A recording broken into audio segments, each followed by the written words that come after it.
Hello and welcome to another episode of Virtual Legality. I'm your host, Richard Hoeg, managing member of the Hoeg Law business law firm of Northville, Michigan. And today I have a very interesting story for you all, and thank you to everyone who passed this story along to me. I've got way too many people to hat tip and DMs to account for, so just accept my thanks to everyone who flagged this for me as somebody that is very interested in mergers, acquisitions, Disney, Star Wars, authorship, and copyright. And this story is about an author that I remember reading when I was much, much younger by the name of Alan Dean Foster, who, through the Science Fiction and Fantasy Writers of America, has issued a complaint against Disney, now one of the biggest multimedia corporations in the world. And this is how it went. Here is a message from the SFWA's president, Mary Robinette Kowal. Last year, a member came to SFWA's grievance committee with a problem, which on the surface sounds simple and resolvable. He had written novels and was not being paid the royalties that were specified in his contract. The grievance committee is designed to resolve contract disputes like this. As part of our negotiating toolbox, we guarantee anonymity for both the writer and the publisher if the grievance is resolved.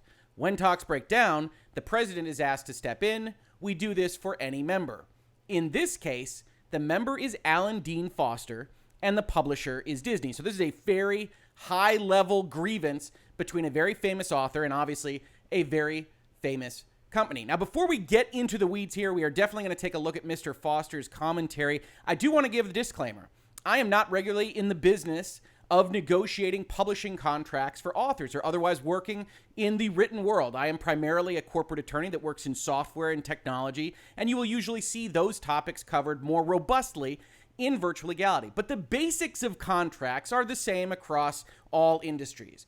And the highlighted yellow phrase that you see on your screen right now, he had written novels and was not being paid the royalties that were specified in his contract, if true, is black letter law. It is clear, it is crystal clear that if he is being owed money for work that he did for somebody, and there's a contract he can point to that says somebody owes him money, then he is in fact owed that money. Where I tend to get a little bit more confused on this subject and this particular grievance is who it is aimed at. So one of the things you know, if you go and you look at any kind of contracts, if you look at royalties like we did with respect to YouTube earlier this week, is that somebody is owed money by someone for something, but it's not always everybody in the chain of intellectual property ownership. So I pulled up a blog post from a website called the Society of Authors, which I believe is a European Union company, but we're going to try to use this as our baseline. And this is what I would anticipate when we're talking about contracts of this type in general. It says, how do authors get paid? What an author is paid per sale is dictated by the contract they have with their publisher. The publisher takes on the role of publishing the book, of making sure it gets printed and out to retailers, and doing the marketing behind the scenes, arranging for travel and signings and whatever else it might be. The author writes the book, the publisher gets a certain cut, the author gets a certain cut, and we move on with our lives. As this blog post says, the author is entitled to royalties from sales of their work, which are first used to pay off any advance that was given. Traditionally, the royalty is a percentage of the recommended retail price. A typical royalty is 10% of that price and 7.5% on paperbacks, which isn't always the case, as they go on to say. More often than not, it's net receipts now, which accounts for the discounts that you might give to Amazon or another retailer. But suffice it to say, the money comes in from the sales of the book to the publisher. The publisher looks at what money it got, looks what the contractual obligation is to the author, and pays out the appropriate portion of that amount to the author. So the question becomes, this particular grievance is labeled as one against Disney, and is that applicable? Before we dive into that question, let's take a look at the actual commentary from Mr. Foster. Dear Mickey, we have a lot in common, you and I. We share a birthday, November 18th. My dad's nickname was Mickey. There's more. When you purchased Lucasfilm, you acquired the rights to some books I wrote.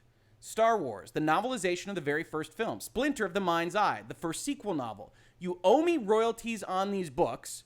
You stopped paying them. Pay attention to that language. When you purchased 20th Century Fox, you eventually acquired the rights to other books I had written, the novelizations of Alien, Aliens, and Alien 3. You never paid royalties on any of these or even issued royalty statements for them. Note the different language here, and it's one that we have to ask the question of.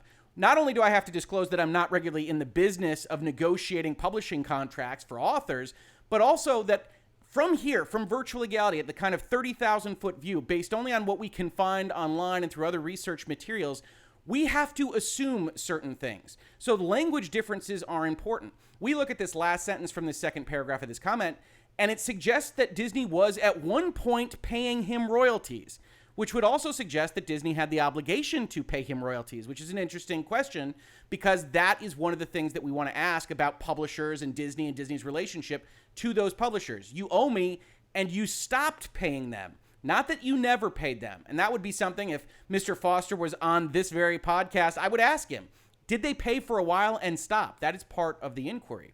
Versus what you see with respect to Fox. You never paid royalties on any of these or even issued royalty statements for them. Now, ordinarily, outside of a legal context, outside of a corporate public relations statement, I wouldn't necessarily be parsing it this closely, but this is an author. This is someone that knows how to use words, and this does suggest to me a difference in how these two items were approached, and it does suggest that maybe Disney thought at one point, at least in the recent past, that it had an obligation to pay these royalties, and now doesn't.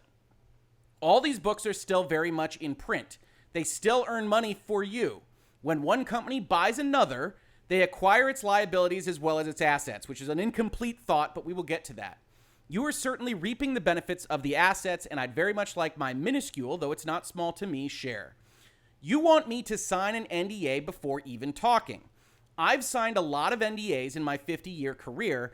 Never once did anyone ever ask me to sign one prior to negotiations, for the obvious reason that once you sign, you can no longer talk about the matter at hand.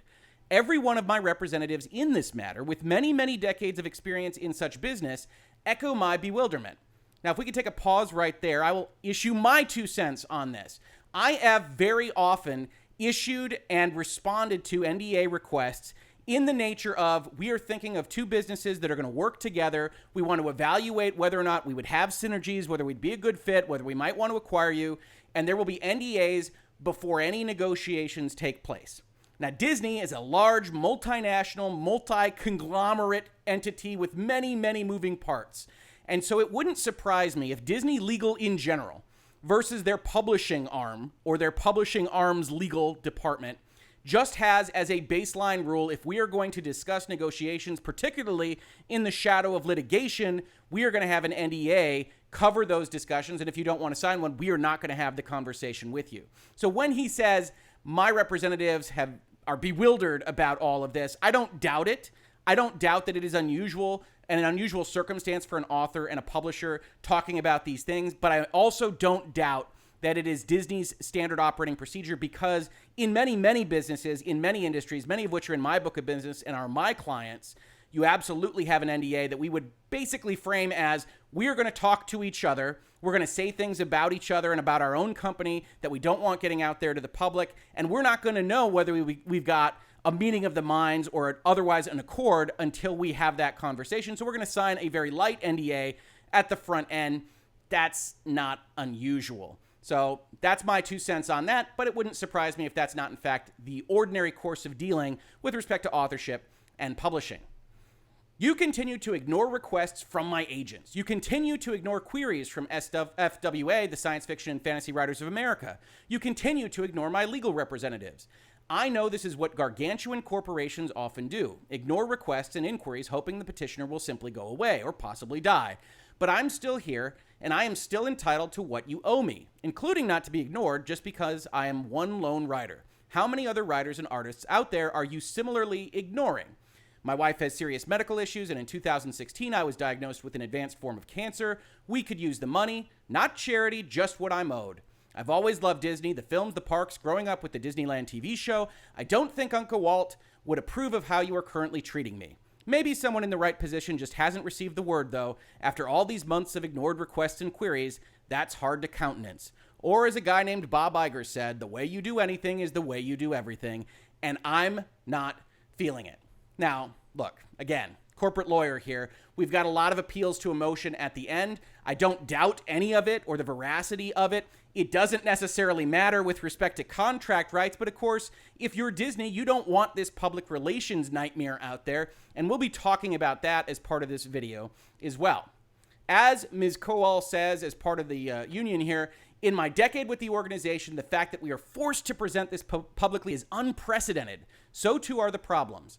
The simple problem is that we have a writer who is not being paid. I 100% agree. If he's got a contract and he's got to write, someone owes him money if his books are being sold.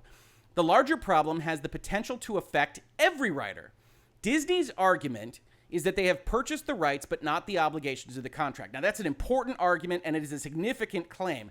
The main question I have when I look at the entirety of this article is that the main complaint appears to be that they have been ignoring him, that they haven't been party to these conversations. So I do wonder what the origin of this statement about what Disney's argument is. We don't have a statement from Disney to the best of my knowledge. We don't know what Disney has said about this behind closed doors.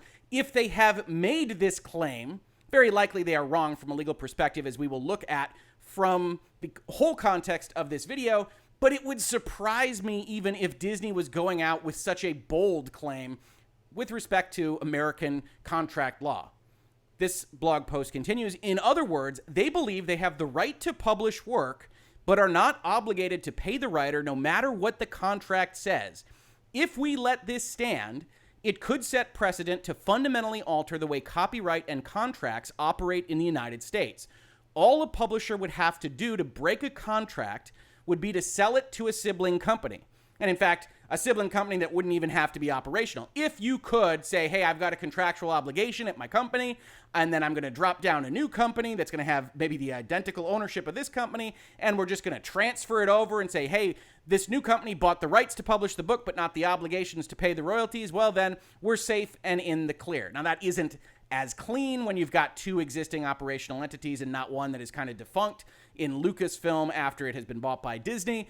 But the fact remains that if, in fact, Disney's argument is, as they say in this statement, then the complaint put forth in this blog post is correct. You can't just cleanse obligations from a contract by moving it between entities. Contracts are whole things that move both rights and obligations across the line, whether in the form of a merger, an equity sale, or an asset sale. Now, asset sales are something that we're going to have to talk about because that might be what Disney thinks it did. It's very difficult to say. Finally, we get to the end of this post and they say you have three choices. You can pay him under his current contract and in the future for whatever you owe him. You can cease publication until this new contract is signed, or you can just cease it completely, pay him his back royalties, and we walk away and you don't have the right to publish Splinter the Mind's Eye or anything else that Alan Dean Foster wrote for quote unquote you in the future. This blog post finishes by saying if you're a fan or believe that a writer's work has value, please let Disney know.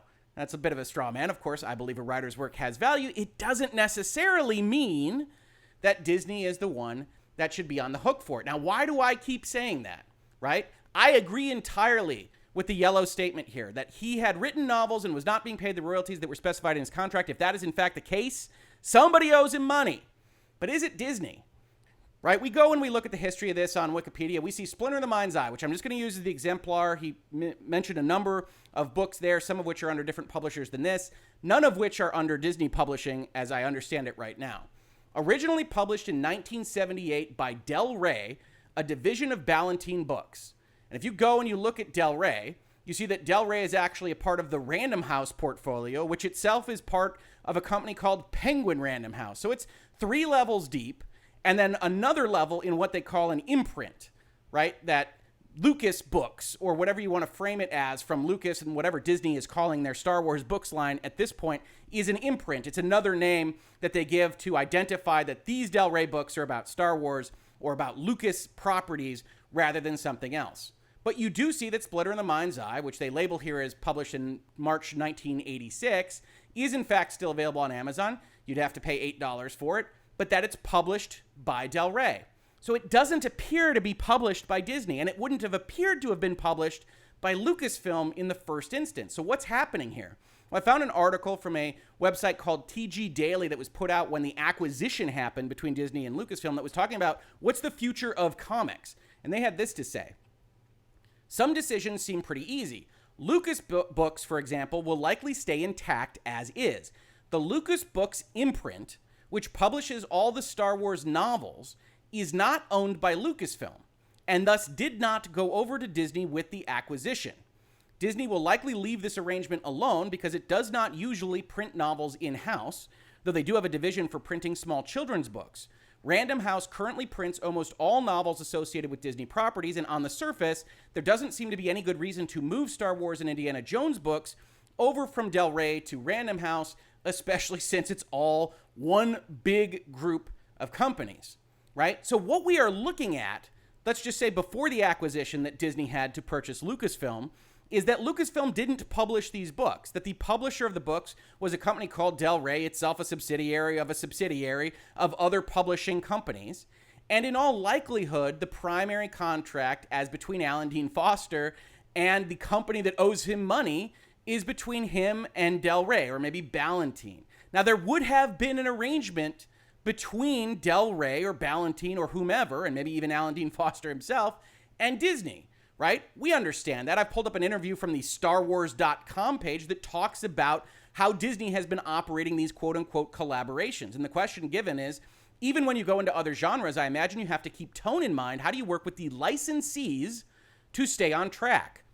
And the answer given is it's an extremely collaborative process. The editorial team here at Lucasfilm works very, very closely with everyone within Lucasfilm, certainly with Story Group, but also with the games division, with everyone from the asset team, everyone on the online side, and at the same time, we work very closely with our licensees. We are partners in crime with everyone at Del Rey, Marvel, IDW, and DK, just to name a few, and honestly, we wouldn't want it any other way. The most enjoyable part of the job is that collaboration. So what Lucasfilm does, appears to have done before the acquisition by Disney, and appears to have continued to do in at least some part, is they say, hey, we don't publish ourselves. We are going to get specialists in making comic books at IDW and at Marvel and in making novels at Del Rey, and we are going to license out the rights to the copyrighted material that we own in Star Wars and Darth Vader and Luke Skywalker and Rey and Kylo or whomever you might like from the sequel trilogy. And we're going to send those out. We're going to give permission for authors to write about them. And then as part of that permission, we are going to guide the process of what the overall narrative arc is, and hopefully, as you'll see in this interview, if you look at the link in the description to this video, make a unified universe. Now, this was years ago, and you can decide for yourself whether they have succeeded as of 2020. I suspect a lot of you in Virtual Legality know where I stand on this. However, even though I don't have a lot of a track record in book publishing, I can tell you that this concept matches what we know about software and video games and intellectual property coverage, right? It even matches what Disney does with it. I've pulled up the Marvel Spider-Man Miles Morales title card because it just came out last week, but you know that Sony doesn't own Spider-Man. Sony licenses Spider-Man, and that Spider-Man is owned by Marvel, a subsidiary of Disney, and that Disney and Marvel have their hands in making sure that they are happy with whatever it is that Sony, and through Sony's subsidiary Insomniac, they are creating.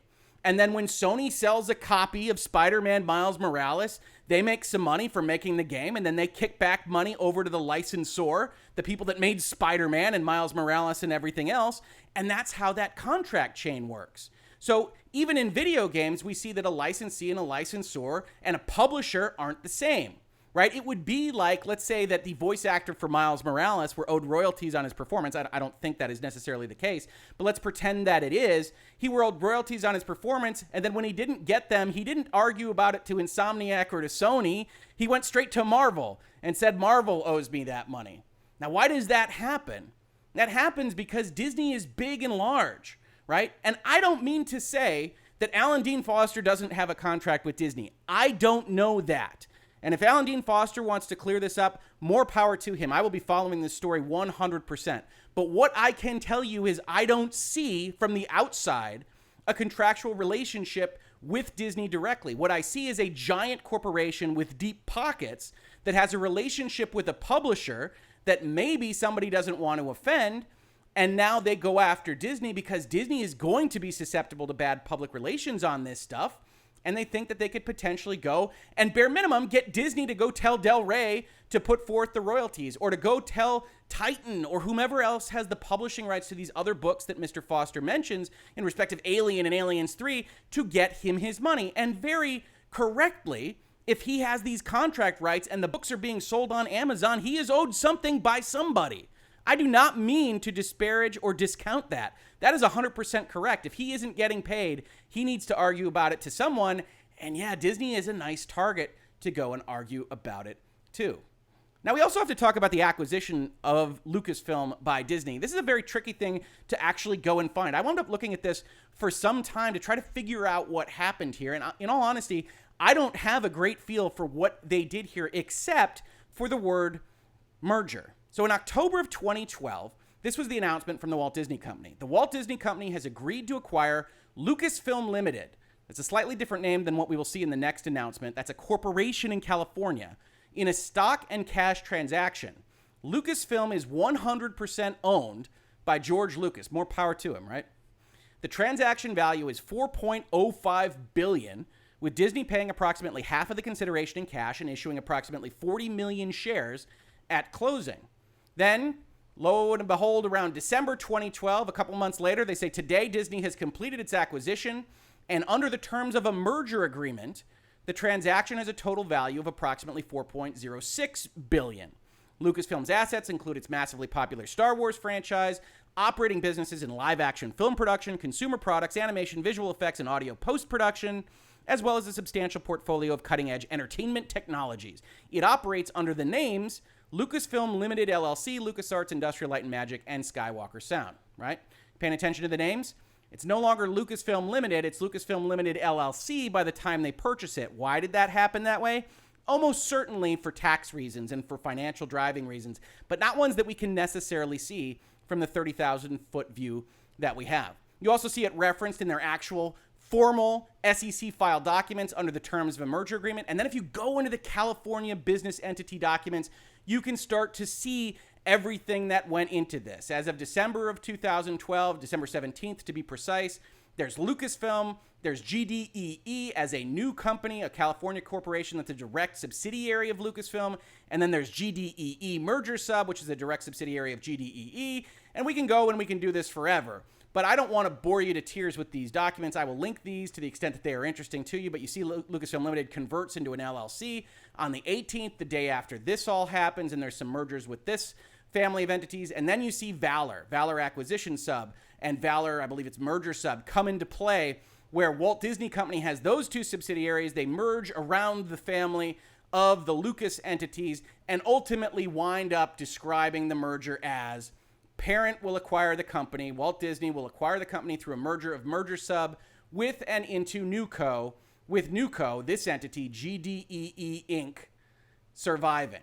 And look, this is all very interesting. This has all the formulations of both the reverse and forward triangular merger, which are fancy legal terms to say that subsidiaries were used on both the acquiring party's behalf and the selling party's behalf to try to isolate liabilities so that you still have a subsidiary relationship and it's not all just taken in to your entity, because you don't just want all the liabilities associated with your entity. You want to keep them in different buckets, because if Lucasfilm did something and somebody sues, you want to be able to at least isolate those assets to what they did in that lawsuit and not have it attached to, the Polynesian resort in Florida.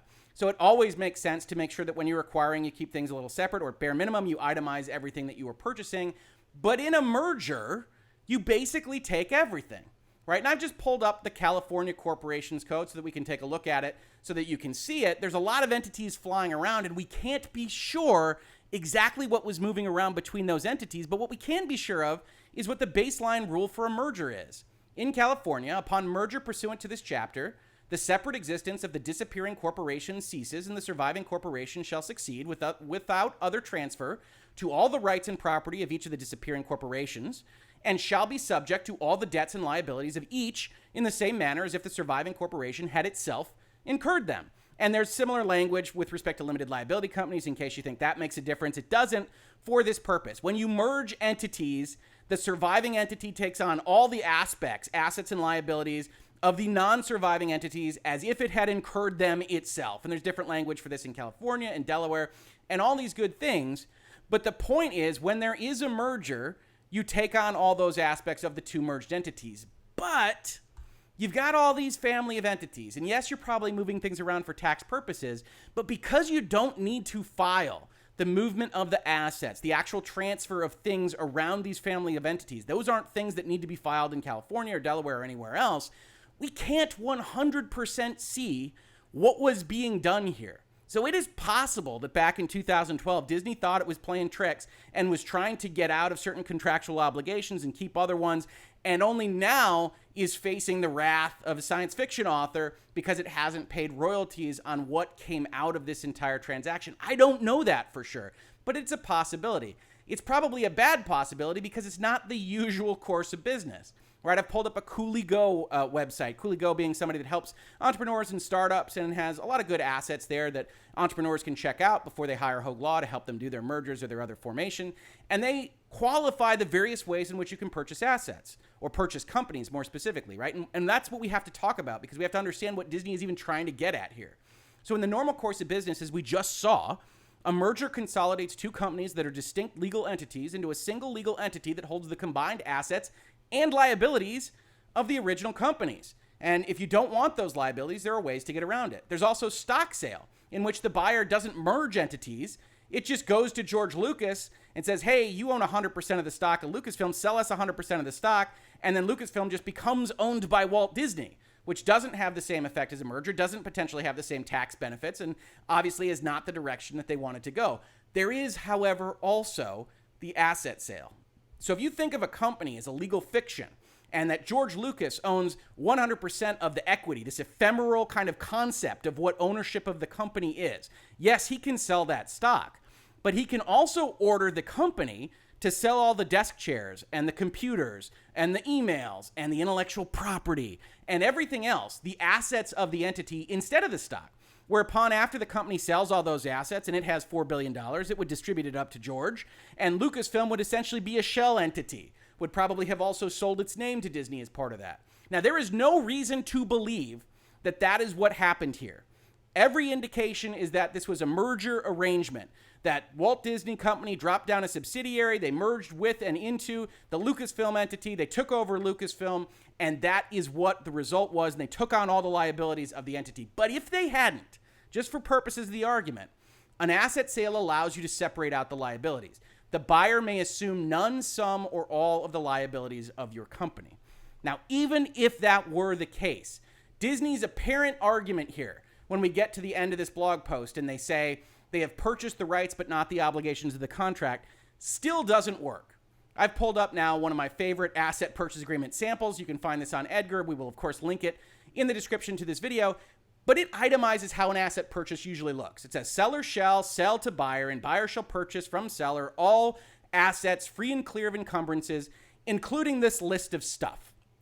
And it's all contracts set forth on the disclosure schedules. This is essentially extra pages that actually go forth and itemize the assets. So if you imagine this as not contracts, but actually hard assets, I often find that that's more easy for people to grapple with. And you just say, hey, you have to list all the desks you have on floor 34, and we have to know that that's what we are buying. It's the same with contracts. You have to name all the contracts we are buying, and then we don't want to buy your waste management contract. We don't really want to buy your music contract for your lobby. We don't need those. We already have vendors that cover these things. So you get to keep those. You have to discharge them. And we are only going to buy what are the quote unquote assigned contracts, as well as the intellectual property of the company. And we are more specifically not going to buy certain things, the excluded assets, including all contracts that didn't make it onto that list. We aren't going to write down that waste management contract. We aren't going to write down that music contract. And more specifically, we are only going to assume the liabilities under the assigned contracts arising after the closing. And this is the normal way of writing this. This is frankly the only way I've ever seen this written in an asset purchase agreement is yes, you don't have to take on the liabilities of a contract that existed before you bought the thing. Nobody is suggesting that Disney or Del Rey or anyone else owes Alan Dean Foster for the royalties that would have accrued to his benefit before December of 2012, right? If Alan Dean Foster didn't get paid that money for sales that happened before then, he is owed it from somebody else, and he knows that. But when Disney would purchase the contracts under the assets, the right to publish the document, the book, Splinter in the Mind's Eye, then they take on the obligations after the closing. You can't separate out the contract as Disney appears to be claiming that they want to do, at least as described in the statement on the blog post. And you see that here. Excluded liabilities are any liability commitment arising out of the contract that is not an assigned contract. And we will see later on, anything that is happening prior to the closing date, right? Any liability of seller prior to or on the closing date, provision of services prior to or on the closing date. We don't owe things on the contracts that accrued before we bought them. And that's perfectly normal in an asset purchase context, which means at the end of the day, even though we've had a nice little discussion about mergers, reverse mergers, forward triangular mergers, who's a publisher, who's not a publisher, whether or not Disney owes this money, somebody does. And if Disney purchased a contract and that contract said, we owe money to Alan Dean Foster, we at Lucasfilm owe money to Alan Dean Foster, when they merged with Lucasfilm, they undoubtedly retained the obligation to pay that money, especially if they are otherwise getting the money from the sales on Amazon of Splinter of the Mind's Eye. Now, if they aren't, if it's in fact Del Rey, then it's still probably useful if you're Alan Dean Foster to bring this complaint to Disney, because Disney has the power, is the 300-pound gorilla in the room that can go and fight against the Del Reys of the world and say, hey, look, you're our license partner. Make sure this guy gets paid. This looks bad for us, and proceed from there. So I don't necessarily think this is an argument made in bad faith. It's difficult for me to see exactly what kind of contract he would have had directly with Lucasfilm, publisher being Disney after the purchase, but a contract directly with Lucasfilm rather than with Del Rey. But if he did, then Disney is the party to that contract and Disney owes him money. Either way, when you get to the end of this whole conversation, somebody owes him money. It might be Disney, it might be Del Rey, it might be somebody else. But this grievance, at least from what we can tell from afar, seems to be entirely legitimate, even if I'm not entirely sure that Disney is the right party to make these payments.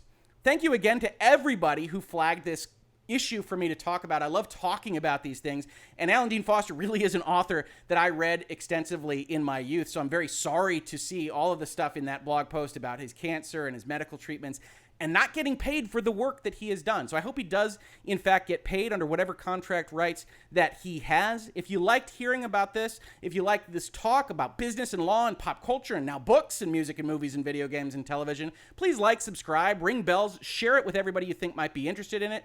Thank you so much for following it on YouTube or for listening to it if you listen to it as a podcast. And I will catch you on the very next episode of Virtual Legality. Virtual Legality is a YouTube video series with audio podcast versions presented as commentary and for education and entertainment purposes only. It does not constitute legal advice and does not create an attorney-client relationship. If you have legal questions about the topics discussed, please consult your own legal counsel.